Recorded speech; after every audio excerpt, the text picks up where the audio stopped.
Hello दोस्तों, आज हम लोग सॉल्व करने वाले हैं एनसीईआरटी क्लास 12 मैथमेटिक्स एक्सरसाइज 3.1। तो देखते हैं सबसे पहला क्वेश्चन। ठीक है, देखिए इसमें लिखा हुआ है इस क्वेश्चन में, इन द मैट्रिक्स ए, एक मैट्रिक्स दिया हुआ है, right the order of the matrix, the number of elements, right the elements A13 A21 A33 A24 A23। तो मैं आपको इसको समझाता हूँ। मैंने इस क्वेश्चंस को यहाँ अपनी कॉपी में नोट कर रखा है ताकि वीडियो ज़्यादा बड़ी ना हो। आप इससे अगर चाहें तो नोट्स भी अच्छे तरीके से बना सकते हैं। ठीक है, तो देखिए इसमें ये मैट्रिक्स हमको दिया हुआ है। तो यहाँ पर देखें 1 2 3 रोज हैं, तो ऑर्डर क्या होगा 3। कॉलम कितने हैं 1 2 3 4 कॉलम है, तो 3 क्रॉस 4 इसका ऑर्डर हो गया 3 क्रॉस 4। फिर से बता रहा हूँ, 1 2 3 रोज 3, 1 2 3 4 कॉलम 4, 3 क्रॉस 4 इसका ऑर्डर हो गया। नंबर ऑफ एलिमेंट्स कितने हैं मैंने आपको पिछले वीडियोस में बताया था। नंबर ऑफ एलिमेंट्स कैलकुलेट करने का तरीका, नंबर ऑफ रोज को नंबर ऑफ कॉलम से मल्टीप्लाई कर दो तो टोटल नंबर ऑफ एलिमेंट्स पता चल जाएंगे। तो देखिए 3 को अगर हम लोग 4 से मल्टीप्लाई कर दें तो टोटल 12 एलिमेंट्स आ जाएंगे। इसका आंसर हो जाएगा 12। अब कह रहा है राइट द एलिमेंट्स A13। तो देखिए A13 तो A13 का मतलब है ये फर्स्ट रो थर्ड कॉलम, ये फर्स्ट रो थर्ड कॉलम, ये देखिए 1 2 3 थर्ड कॉलम फर्स्ट रो, तो हो जाएगा इसका आंसर 19। फिर है A21 देखिए क्या होगा, सेकंड रो फर्स्ट कॉलम 35। फिर है A33 मतलब third row third column -5। A24 मतलब सेकंड रो फोर्थ कॉलम तो 12। Then A23 second row third column 5/2।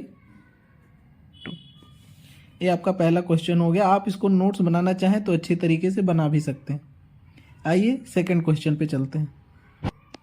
Second question क्या कह रहा है, इफ ए मैट्रिक्स है 24 elements, what are the possible orders it can have, what if it has 13 elements. इसको भी मैंने कॉपी पे लिख रखा है। इस क्वेश्चन को देखिए, if a matrix has 24 elements, what are the possible orders it can have, what if it has 13 elements. ठीक है, इसको देखते हैं, सॉल्यूशन लिखते हैं। देखिए 24 एलिमेंट्स हैं तो पॉसिबल ऑर्डर्स लिख सकते हो आप। पॉसिबल ऑर्डर्स आर, पहला लिख सकते हो 1 × 24 तो हो जाएगा। दूसरा ऑर्डर क्या होगा 24 × 1। देन 2 × 12 दूसरा हो जाएगा 12 × 2।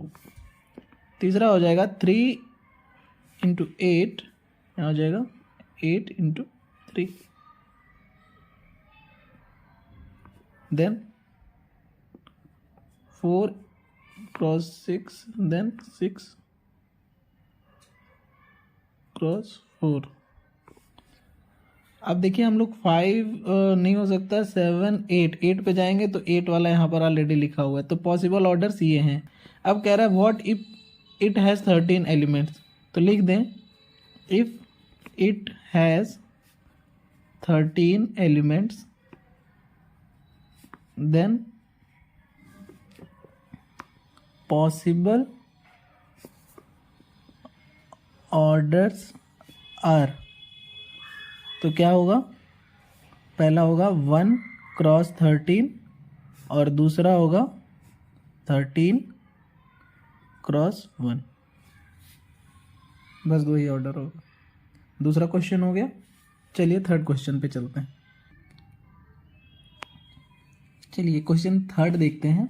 ये देखिए, if a matrix has 18 elements, what are the possible orders it can have, what if it has 5 elements. ये क्वेश्चन मैंने यहाँ लिख रखा है। देखिए, if a matrix has 18 elements, what are the possible orders it can have, what if it has 5 elements. तो 18 elements हैं, तो सॉल्यूशन इसको यहाँ लिखेंगे, फिर लिखेंगे पॉसिबल ऑर्डर्स आर। तो सबसे पहले 1 into 18 comma 18 into 1, then 2 into 9, then here 9 into 2, now 3 into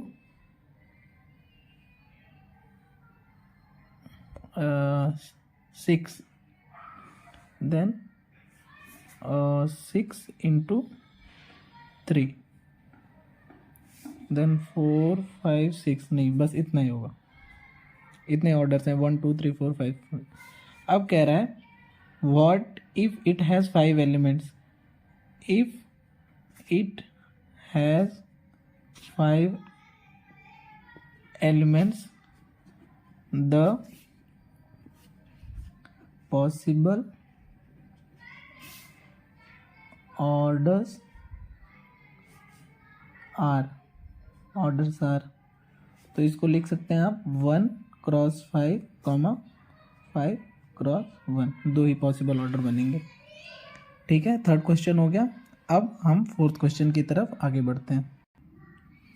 question number 4 पढ़ते हैं। इसमें लिखा हुआ है construct a 2 cross 2 matrix and matrix is denoted by a bracket में a i j whose elements are given by a. First question है a i j equals to i plus j का whole square upon 2। तो आइए इसको कैसे solve करते हैं देखते हैं। मैंने ये क्वेश्चन यहाँ कॉपी में लिख रखा है। देखिए, सबसे पहले कह रहा है कंस्ट्रक्ट 2 क्रॉस 2 मैट्रिक्स। हमने क्या किया, एक मैट्रिक्स ले लिया A और इसको हमने बना लिया 2 क्रॉस 2 का। तो ये होता है A11 A12 A21, ये होता है A22। 2 क्रॉस 2 मैट्रिक्स को हमने ऐसे डिनोट कर दिया। ठीक है, अब हमको क्या करना है, A11 निकालना है। तो A11 मतलब यहाँ पर आई प्लस जे का होल स्क्वायर बाई 2 है ना। तो आई की जगह 1 रख दो आप, जे की जगह 1 रख दो, अपॉन 2 इसका होल स्क्वायर। तो ये हो जाएगा 1 + 1 2, 2 का स्क्वायर 4 बाई 2। तो ये ऐसे आप इसको इक्वल टू करके यहाँ पर लिख दो। पहला एलिमेंट जो आपको मिल गया वो है 2। ठीक है, ठीक है। अब दूसरा निकालते हैं ए। अब हमको क्या चाहिए, A12। ठीक है, A12 फिर वही चीज़ आई प्लस जे का होल स्क्वायर बाई 2। तो आई की वैल्यू हमको रखना है 1, जे की वैल्यू रखना है हमको 2 का होल स्क्वायर अपॉन 2। तो 2 + 1 3, 3 का होल स्क्वायर 9 बाई 2। ये हो गया हमारे पास सेकेंड एलिमेंट। सेकेंड एलिमेंट हमने लिख दिया 9 बाई 2। ठीक है, तीसरा क्या निकालना है, A21। A21 को कैसे निकालेंगे, आई प्लस जे का होल स्क्वायर बाई 2। तो आई की वैल्यू हमको क्या रखना है 2, जे की वैल्यू हमको रखना है 1 का होल स्क्वायर बाई 2, 3 का और 2 + 1 3 का होल स्क्वायर 9 बाई 2। तो हमको ये एलिमेंट मिल गया 9 बाई 2। अब हमको क्या निकालना है, A22। तो पहला वाला आई होता है, दूसरा वाला जे होता है, मैंने बताया था। तो आई प्लस जे का होल स्क्वायर बाई 2। तो आई की वैल्यू हमारी रखनी है 2, जे की वैल्यू भी रखनी है 2 अपॉन 2। यहाँ इसका होल स्क्वायर था, तो 2 + 2 4, 4 का होल स्क्वायर 16 बाई 2, ये कट जाएगा ये आ जाएगा 8, हमने यहाँ पर रख दिया 8। ठीक, तो हमको जो आंसर मिल गया ये हो गया 2x2 मैट्रिक्स है, यही आपका आंसर है। इसको इस फॉर्म में लिख दें, ऐसे एकदम बिल्कुल बोर्ड एग्जाम में लिखेंगे आप, आपका एक भी नंबर नहीं कटेगा। चलिए नेक्स्ट क्वेश्चन की तरफ बढ़ते हैं।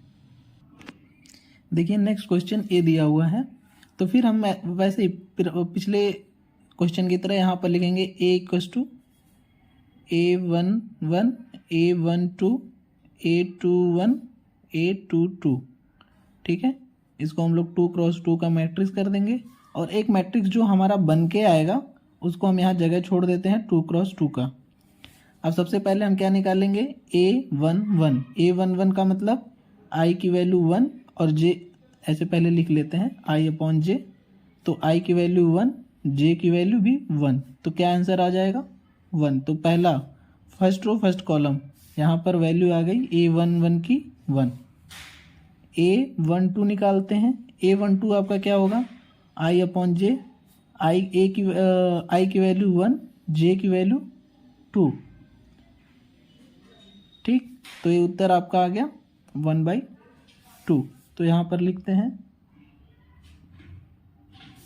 A12, ये निकाला था ना ये वाला आपने, तो 1 2। फिर आता है A21। A21 तो I की वैल्यू I/J पहले लिख लें, I की वैल्यू 2 और J की वैल्यू आपकी हो गई 1, तो हो गया आपका ये 2। तो A21 की जगह आप लिख दें 2। फिर A22 I की वैल्यू फर्स्ट I/J लिखें, फिर I की वैल्यू 2, J की वैल्यू 2, तो 2 से 2 कट जाएगा, ये हो जाएगा 1, तो ये आ गया 1। ये आपका आंसर हो गया। बिल्कुल ऐसे का ऐसे आप बोर्ड में करके आए, आपको पूरा का पूरा नंबर मिलेगा। आइए थर्ड क्वेश्चन की तरफ बढ़ते हैं। देखिए थर्ड क्वेश्चन में क्या कह रहा है, इसमें भी हमको 2x2 का ही कंस्ट्रक्ट करना है। तो हमने सबसे पहले क्या लिखा, एक मैट्रिक्स लिख लिया। एक मैट्रिक्स को हमने इस तरह लिख दिया जहाँ पर A11 A12 A21 A22। फिर हमारा एक मैट्रिक्स जो बन के आएगा वो 2x2 का ही बन के आएगा। अब हमको ये कैलकुलेट करना है। तो सबसे पहले A11 निकालते हैं। A11 का मतलब यहाँ पर I + 2J whole square by 2, तो I की वैल्यू 1 रखें और 2 J की वैल्यू भी 1 रखें, इसका होल स्क्वायर निकालें अपॉन 2, तो ये आ जाएगा 1 + 2 का होल स्क्वायर बाई 2, यानी कि 2 + 1 3 का होल स्क्वायर 9/2। पहला एलिमेंट जो हमको मिला ये A11 9/2। दूसरा A12 निकालते हैं। A12 तो I की वैल्यू I + 2J का होल स्क्वायर बाई 2, तो I की वैल्यू हो जाएगी 1 + 2 J की वैल्यू हो जाएगी 2 का होल स्क्वायर अपॉन 2।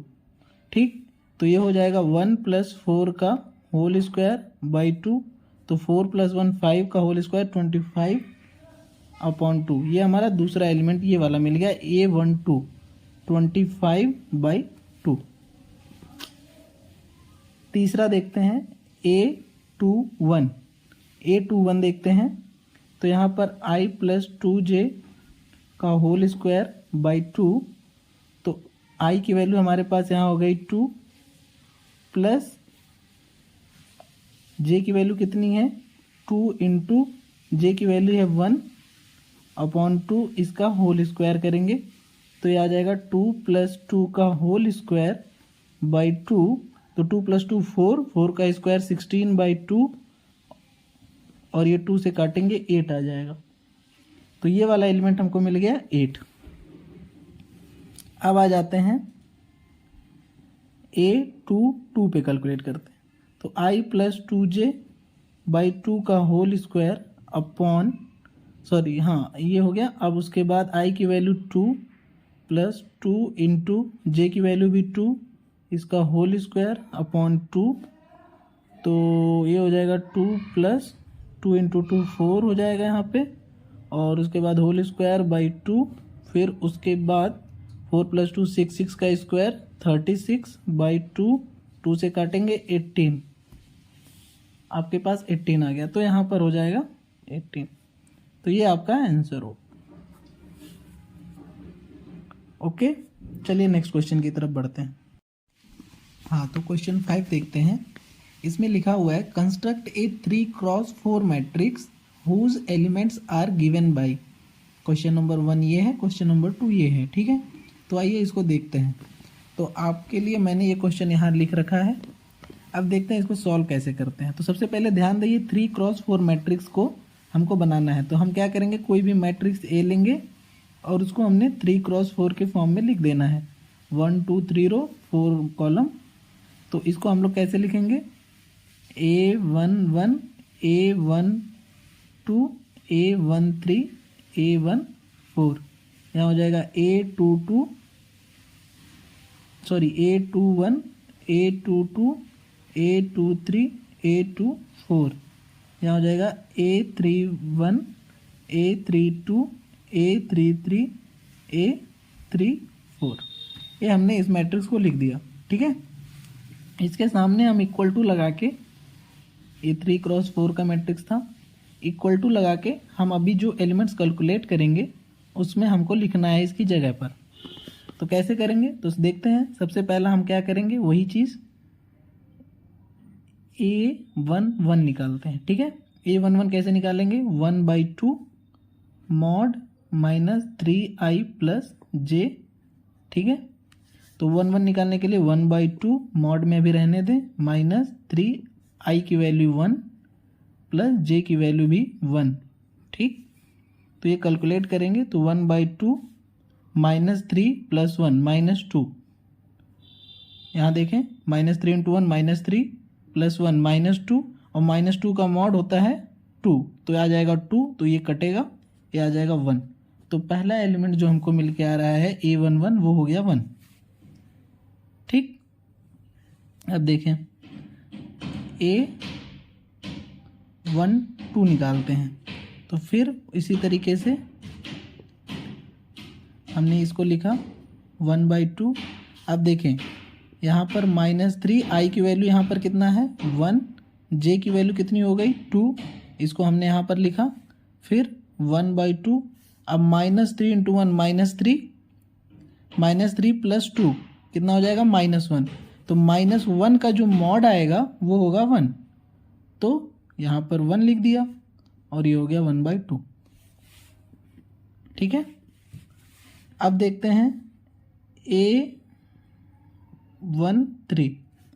तो A13 ऐसे लिखते हैं 1/3i + j, फिर 1/2, i की वैल्यू हमारे पास -1 और j की वैल्यू हमारे पास हो गई 3, तो -3 × 1 -3 + 3 यानी कि 0, और 0 को किसी भी नंबर से मल्टीप्लाई करेंगे ये आएगा टोटल 0, और ये हो जाएगा आपका 0।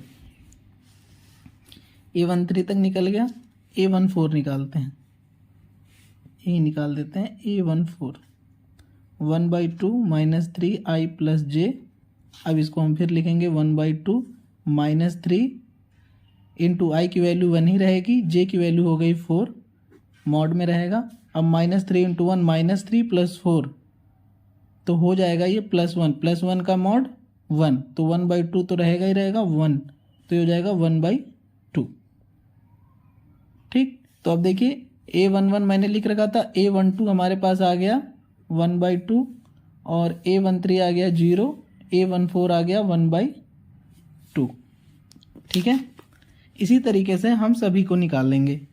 हम निकालेंगे A21, तो 1/2 -3i + j, 1/2 -3 × 2 + j की वैल्यू 1, तो यहाँ पर आ जाएगा 1/2, और -2 -6 + 1 -5 का मॉड 5 हो जाएगा, ये आ जाएगा 5/2, तो यहाँ पर हमने लिख दिया 5/2।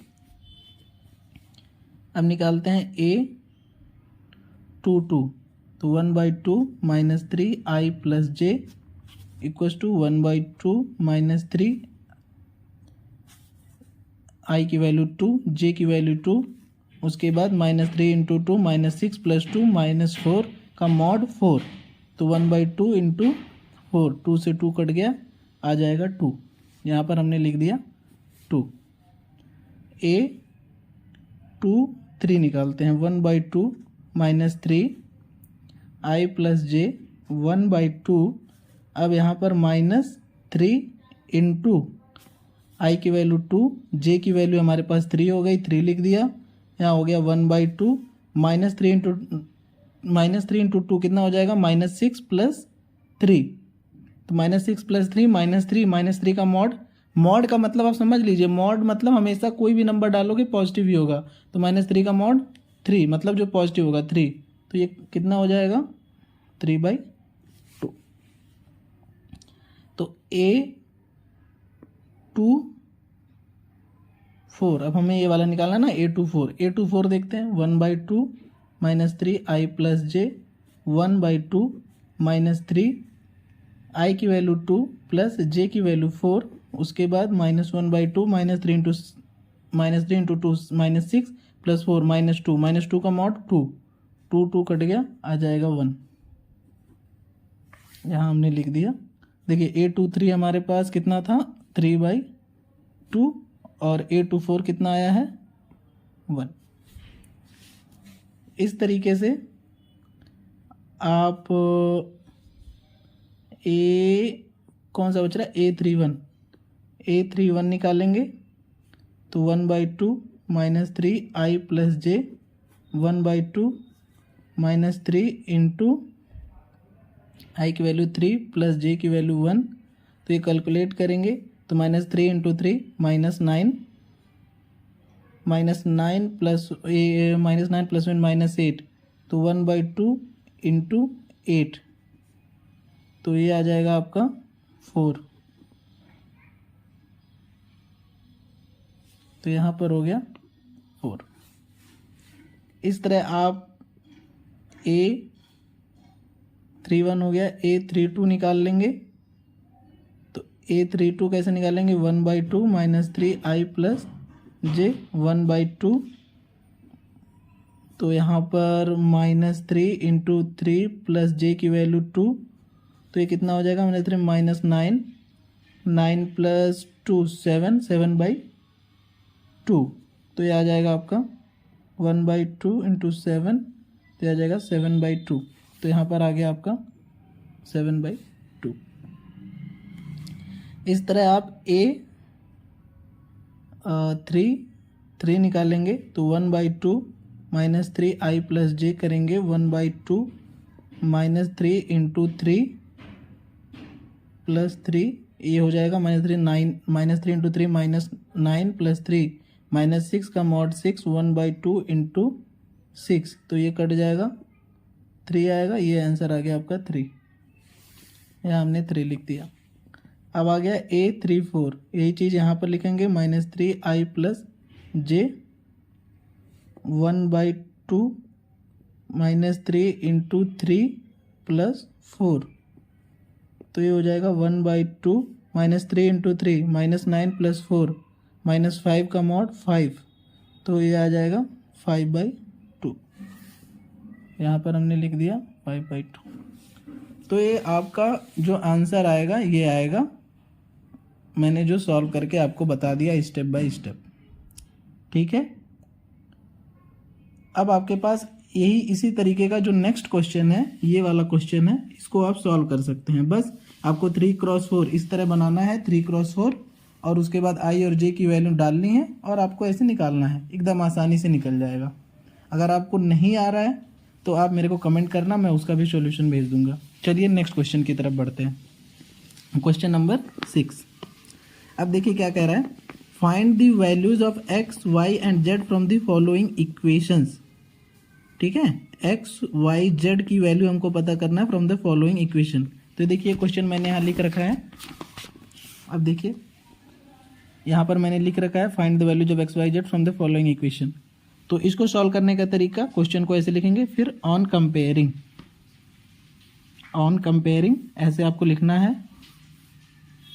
ऑन कंपेयरिंग उसके बाद यहाँ पर अब जो कंपेयरिंग का मतलब इस ये वाला और ये वाले का क्रॉसपॉन्डिंग एलिमेंट्स मैंने आपको पिछले वीडियो में बताया था, तो क्रॉसपॉन्डिंग एलिमेंट्स तो y बराबर 4 हो जाएगा। और यहाँ पर ये वाला एलिमेंट और ये वाला एलिमेंट को करेंगे तो x बराबर 1 हो जाएगा, ठीक है। और ये वाले का और ये वाले का करेंगे क्रॉसपॉन्डिंग एलिमेंट्स तो z बराबर 3 हो जाएगा, ठीक है। चलिए सेकंड क्वेश्चन इसका देख लेते हैं। इसमें क्या था, देखिए ये अब फिर वही करना है ऑन कंपेयरिंग। अब इसमें देखिए इसको अब साइमल्टेनियसली सॉल्व करना पड़ेगा हमको लग रहा है। चलिए देखते हैं। तो x प्लस वाई बराबर ये वाला और ये वाला बराबर होगा, तो x प्लस वाई बराबर 6, इक्वेशन 1। और ये वाला जो है ये इसके बराबर होगा, तो 5 प्लस जेड बराबर 5, ठीक। तो जेड की वैल्यू यहाँ से तो डायरेक्टली निकल जाएगी, तो जेड बराबर हो जाएगा 5 माइनस 5, तो जेड बराबर हो जाएगा 0। जेड की वैल्यू तो हमको मिल गई 0। अब यहाँ तीसरा वाला, ये दूसरा इक्वेशन मान लो, ये तीसरा वाला इक्वेशन एक्स वाई, ये इसका एलिमेंट किससे होगा, ये 8 वाले से होगा। कंपेयर करने पे एक्स वाई बराबर 8, तो ये हमको इक्वेशन मिल गया थर्ड। तो जेड की वैल्यू तो हमको मिल गई, यहाँ पर एक्स की वैल्यू हमको निकालनी है, वाई की वैल्यू निकालनी है, और जेड की वैल्यू हमको ऑलरेडी 0 मिल चुकी है। तो अब इसको सॉल्व करने के लिए हम लोग क्या करेंगे, तो देखो यहाँ पर हम लोग करेंगे फ्रॉम इक्वेशन 1। तो क्या है, x प्लस वाई बराबर 6, और हम लोग यहाँ से y को लिख सकते हैं 8/x। यहाँ से इस इक्वेशन से फ्रॉम थर्ड से y को 8/x लिख सकते हैं।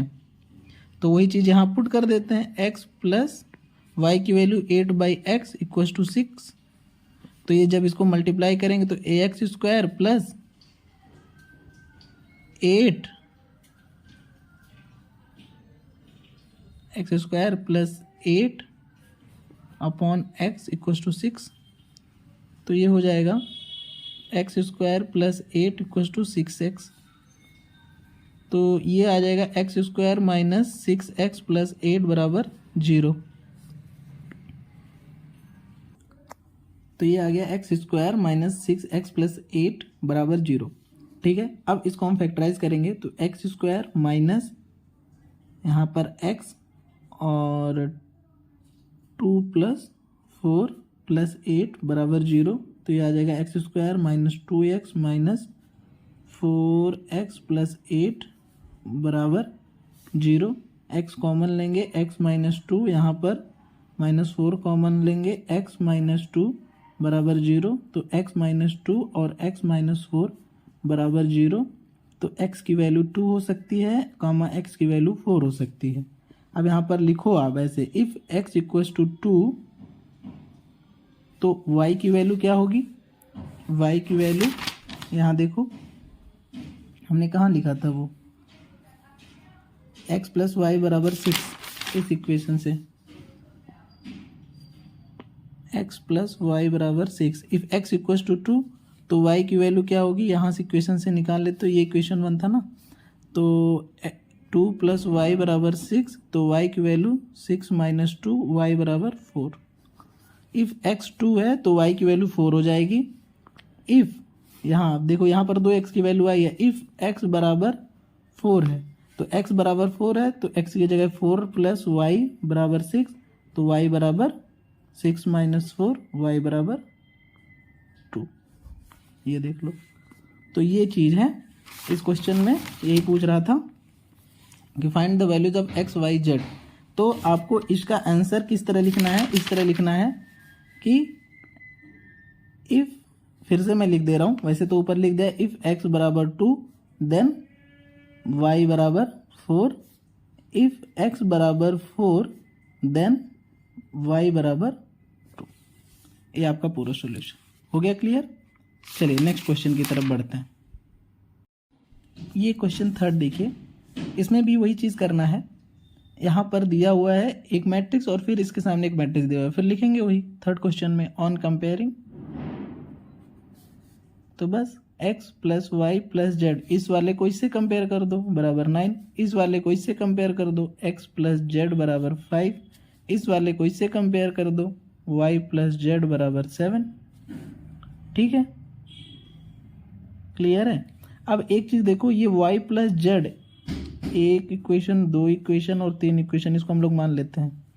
तो y प्लस जेड की वैल्यू कितनी दी हुई है 7, तो लिख दो from equation first and third से क्या लिख सकते हो, x plus y plus z की वैल्यू हम कितना रख सकते हैं 7, तो यहाँ पर 7 उठा के रख दोगे तो x प्लस 7 बराबर 9, तो x की वैल्यू 9 माइनस 7, x की वैल्यू आ जाएगी 2, x की वैल्यू आ जाएगी 2। अब x की वैल्यू 2 आ गई तो y की वैल्यू आप निकाल लो, नहीं z की वैल्यू पहले निकाल लो, तो x की वैल्यू 2 आ गई।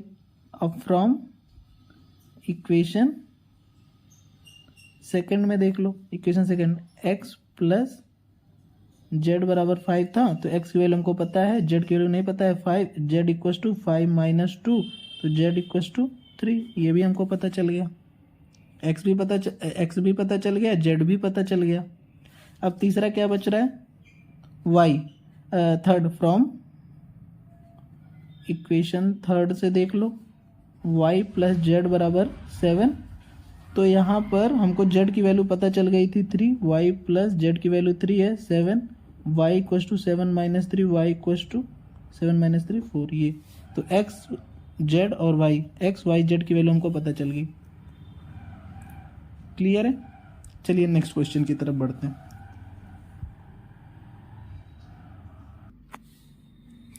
देखिए क्वेश्चन 7 क्या कह रहा है, find the values of a b c and d from the equation. यहाँ पर दिया हुआ है तो इसमें भी कुछ नहीं करना है, बस मतलब हमको कंपेयर करके उसका आंसर निकालना है, a b c और d की वैल्यू। चलो देखते हैं। देखिए आपके लिए मैंने यहाँ क्वेश्चंस लिख दिया है, अब लिखते हैं हम लोग on comparing.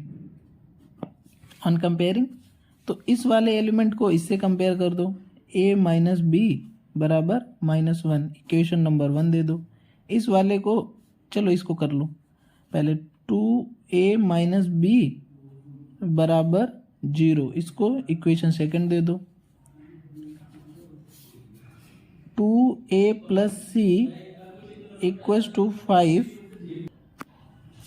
2a plus c equals to 5, इसको हम लोग इक्वेशन नंबर थर्ड दे देते हैं। 3c plus d equals to 13, इसको इक्वेशन नंबर 4 दे देते हैं। ठीक है, तो आपने क्लास 9th 8th में पढ़ा होगा साइमल्टेनियस लीनियर इक्वेशन को कैसे सॉल्व करें। तो चलो इन दोनों इक्वेशन को सॉल्व करते हैं फ्रॉम 1 एंड 2 से। a माइनस बी बराबर -1, 2a माइनस बी बराबर 0, यहाँ पर लिख दो ऑन सब्सट्रैक्टिंग। जब हम लोग घटाएंगे तो इसका साइन चेंज हो जाता है। ठीक है, तो ये कट जाएगा, -2a और a माइनस a, और ये हो जाएगा आपका -1, तो ये कट जाएगा, a की वैल्यू आ गई आपकी 1। अब a माइनस बी बराबर -1 दिया हुआ था 1 से, तो a की वैल्यू हमको पता चल गई 1 माइनस बी बराबर -1, तो माइनस बी बराबर -1, तो माइनस बी बराबर -2, बी बराबर 2, ये कट जाता है। b की भी वैल्यू पता चल गई। अब देख लो, यहाँ पर देखते हैं from equation third, 2a plus c बराबर 5 था, तो a की वैल्यू हमको कितनी पता है 1 है, तो 2 इंटू 1 प्लस सी बराबर 5, तो 2 प्लस सी बराबर 5, सी की वैल्यू हो जाएगी 5 माइनस 2, तो सी आ जाएगा हमारे पास 3, सी की भी पता चल गई। अब डी फ्रॉम इक्वेशन, डी इसमें है ना 4, तो देख लो 3c plus d equals to 13, तो c की वैल्यू हमको पता ही है 3 इंटू सी की value 3 plus D 13, 9 plus D 13, D की वैल्यू 13 माइनस 9, डी की वैल्यू 4। तो हमको ए बी सी और डी की वैल्यू पता चल गई। ठीक है, चलिए नेक्स्ट क्वेश्चन की तरफ आगे बढ़ते हैं। देखो ये क्वेश्चन क्या लिखा हुआ है, question number 8, A equal to a i j m cross n. A order लिखा हुआ है, एम क्रॉस एन मतलब इसका ऑर्डर है, is a square matrix if. तो ये कह रहा है, ऐसे समझिए, matrix A is a square matrix if हमने बताया था पिछले क्लास में कि एक स्क्वायर मतलब एक मैट्रिक्स को स्क्वायर मैट्रिक्स होने के दो कंडीशन है। सबसे पहला कि वो स्क्वायर मैट्रिक्स होना चाहिए, दूसरा उसके ऑर्डर दोनों के सेम होना चाहिए। ठीक है, तो देखिए यहाँ पर क्या है, m is less than n नहीं हो सकता, m ग्रेटर देन n नहीं हो सकता, m इक्वल्स टू n हाँ ये हो सकता है, यही है, सही है। तो m क्रॉस n। ठीक है, एग्जाम्पल में देखो इस क्वेश्चन को मैं ऐसे समझा देता हूँ। एग्जाम्पल, जैसे हमने एक मैट्रिक्स लिया, मान लीजिए 2 3 5 7। ठीक है, तो इसका ऑर्डर हमारा देखो 2 क्रॉस 2, तो ये और ये सेम होना चाहिए। इसी को हमने m लिखा हुआ है, 2 को n लिखा हुआ है, तो ये दोनों जब सेम होगा तभी तो स्क्वायर मैट्रिक्स होगा, इसलिए ऑप्शन सी सही है। ठीक है, आइए क्वेश्चन नंबर 9 को देखते हैं। लिखा हुआ है, which of the given values of x and y make the following pair of matrices equal. ठीक है, कह रहा है which of the given values of x and y make the following pairs of matrices equal. चलिए इसमें 4 option दिया हुआ है, हम इसको देखते हैं। हमने इसको कॉपी में लिख लिया है आपके लिए। देखिए अब क्या करेंगे, सबसे पहले हम करेंगे वही चीज़, सॉल्यूशन लिखेंगे। और मैं मैट्रिक्स को लिख नहीं रहा हूँ क्योंकि जगह नहीं है, तो ऐसे आप समझ लेना, ऑन कंपेयरिंग में लिख रहा हूँ डायरेक्ट।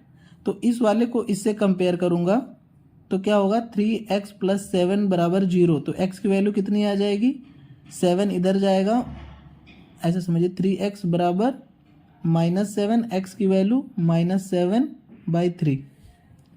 ठीक, इस वाले को मैं कंपेयर करता हूं तो 2 - 3x बराबर हो जाएगा कितना, 4। तो -3x हो जाएगा 4 - 2, तो x की वैल्यू हो जाएगी 2/3 माइनस में। ठीक है, अब ये इस वाले को कंपेयर करते हैं तो y - 2 बराबर 5 हो जाएगा, तो y की वैल्यू हो जाएगी 7। और हमारे पास कौन सा बच रहा है, ये y + 1 बराबर 8 हो जाएगा, तो y की वैल्यू हो जाएगी 7। ठीक है, तो एक चीज़ ध्यान रखिए, जब कभी भी कोई भी चीज़ कंपेयर करेंगे तो यहाँ पर x की दो वैल्यूज़ नहीं आ सकती, क्योंकि ये लीनियर इक्वेशन है 3x + 7, तो x की केवल एक ही वैल्यू आएगी। तो यहाँ पर देखिए x की जो वैल्यू है -7/3 आ रही है, और यहाँ पर x की वैल्यू 2/-3 आ रही है। तो ये कंट्राडिक्ट कर रहा है कि हाँ x की दो वैल्यूज़ नहीं हो सकती, इसीलिए जो ऑप्शन होगा वो क्या होगा, वो होगा नॉट पॉसिबल, और नॉट पॉसिबल इसका आंसर होगा। ठीक है, तो इसमें हम लोग क्या करेंगे, नॉट पॉसिबल टू फाइंड। अब देख लेते हैं क्वेश्चन नंबर 10, जो लास्ट क्वेश्चन है इस एक्सरसाइज का। The number of all possible matrices of order 3 cross 3, the number of all possible matrices of order 3 cross 3 with entry 0 और 1 इज, ऑप्शन दिया हुआ है 27, 18, 81, 512। ठीक है, तो इसको मैं बताता हूँ कैसे सॉल्व करते हैं। तो देखिए दोस्तों, मैंने इस क्वेश्चन को सॉल्व कर रखा है। The number of all possible matrices of order 3 cross 3 with entry 0 और 1 इज। तो इसका एक फॉर्मूला होता है, ये आपके कॉम्पिटिटिव एग्जाम में भी पूछ सकता है। तो इसका फॉर्मूला होता है, number of all possible matrices equals to number of entry. Entry क्या था, 0 और 1, 0 और 1, ये दो एंट्री थी, तो कितनी एंट्री हुई, 0 और 1 मतलब 2, नंबर ऑफ एंट्री 2, फिर क्या और क्या था, एलिमेंट्स, टोटल एलिमेंट्स 3x3 का मैट्रिक्स है तो टोटल एलिमेंट्स कितने होंगे, टोटल एलिमेंट्स होंगे हमारे पास 3 इंटू 3 बराबर 9, टोटल 9 एलिमेंट्स। तो नंबर ऑफ एंट्री 2, उस पर पावर नंबर ऑफ एलिमेंट्स 9, तो 2 पे पावर 9 करेंगे 512 आएगा। तो option D is the correct answer. तो मैंने एक्सरसाइज 3.1 को पूरा सॉल्व करा दिया है। अगर आपको ये वीडियो अच्छी लग रही है तो प्लीज़ लाइक और सब्सक्राइब करें, और अगर नहीं अच्छी लग रही है तो डिसलाइक कर दें और मुझे बताएं कि क्या कमी है और उसको मैं सुधारने का प्रयास करूँगा। बट प्लीज़ अगर अच्छी लग रही है तो लाइक और सब्सक्राइब और शेयर ज़रूर करें। थैंक यू, धन्यवाद।